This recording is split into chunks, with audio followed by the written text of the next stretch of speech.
आज धर्म को धार्मिकता के नाम पर ऐसी ऐसी तर्कहीन व असंगत बातों व कृत्यों से भर दिया गया है जो वास्तव में अधार्मिक हैं, जिनका धर्म से कोई लेना देना ही नहीं है।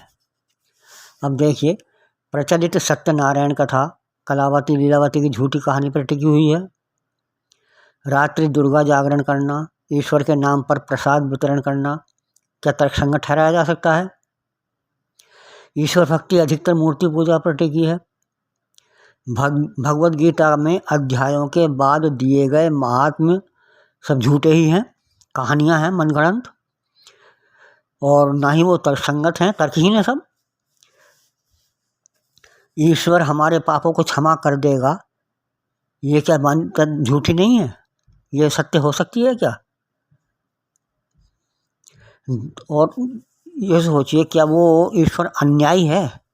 आपने कोई चोरी की है, डकैती डाली है, कत्ल किया है किसी का, वो क्षमा कर दे, आप क्षमा हो जाएंगे, फिर दोबारा करेंगे? ऐसा तो आप किसी न्यायाधीश से, मानवीय न्यायाधीश से भी अपेक्षा नहीं कर सकते, फिर ईश्वर से ऐसी अपेक्षा करते हैं। कितनी झूठी मान्यता है कि ईश्वर क्षमा कर देगा। आज तो दान भी अधिकतर इसलिए दिया जाता है कि ईश्वर प्रसन्न होगा और वो हमें पुण्य की प्राप्ति होगी। दान आज इसलिए नहीं दिया जाता कि जिसको दान दिया जा रहा है उसको कुछ मदद मिलेगी, भूखा है, भूख से राहत मिलेगी, वस्त्रहीन है, वस्त्र पहनेगा, हम दान देंगे तो उसे लाभ होगा ना, इसलिए नहीं, बल्कि हम दान देंगे तो ईश्वर हमसे प्रसन्न होगा, हमें पुण्य की प्राप्ति होगी। हम एक सुई का दान कर रहे हैं तो हमें मोटर गाड़ी मिलेगी। हम एक पैसे का दान कर रहे हैं तो हमें उसके बदले ईश्वर खुश होकर लाखों देगा। वाह, ईश्वर को मूर्ख समझ रहे हैं, किसी की मदद नहीं कर रहे हैं, अपनी मदद के लिए दान कर रहे हैं, दिखावा और कर रहे हैं उसके पीछे। देवी के नाम पर पशु बलि देना क्या इसे सही ठहराया जा सकता है? ऐसे ऐसे लोग भी हैं, सबको नहीं कह रहा हूँ, अधिकतर ऐसे ऐसे लोग हैं जो स्वयं विशुद्ध शाकाहारी बनते हैं और हैं भी, लेकिन देवी को मांसाहारी मान रहे हैं, उसकी पूजा कर रहे हैं। या तो उसकी पूजा मत कीजिए अगर वो मांसाहारी है तो, पूजा कर रहे हैं और पशु बलि दे रहे हैं या समर्थन कर रहे हैं पशु बलि देने का, तो कितनी क्रूरता है ये पशु बलि देना। उसको सही ठहरा रहे हैं देवी के नाम पर। अरे किसी राक्षस के नाम पर दे कोई तो उसको मान लिया जाएगा कि वो खुद राक्षस है और वो राक्षस के नाम पर बलि दे रहा है। आप धार्मिक बन रहे हैं और धर्म के नाम पर पशु बलि दे रहे हैं, क्या ये धार्मिकता है? अधार्मिकता है, विशुद्ध अधार्मिकता है ये। यहाँ तक कि अधिकतर लोग तो आज सत्य भी इसीलिए बोलते हैं कि ईश्वर कहीं नाराज ना हो जाए।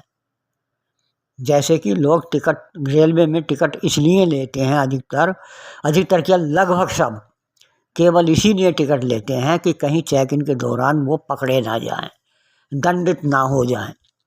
बस इसीलिए सत्य बोला जाता है कि ईश्वर कहीं दंडित ना कर दे। वहाँ भी दंड से बचने के लिए टिकट लिया जा रहा है, यहाँ भी सत्य जो है वो दंडित होने से बचने के लिए बोला जा रहा है।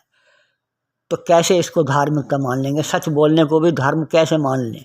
धर्म किसी चीज़ में नहीं रह गया है। मैं ये नहीं कहता कि अंश भी नहीं रहा है, किंतु बस नाम मात्र को कहीं हो सकता है। धर्म बनता, मनों में धार्मिकता रह ही नहीं गई है लोगों के, अधिकतर ऐसा ही है। अधिकतर मैं इसलिए कह रहा हूँ कि लोग नाराज़ हो जाएंगे, जो बेईमान हैं वो भी नाराज़ होकर मुझ पर आरोप लगाएंगे।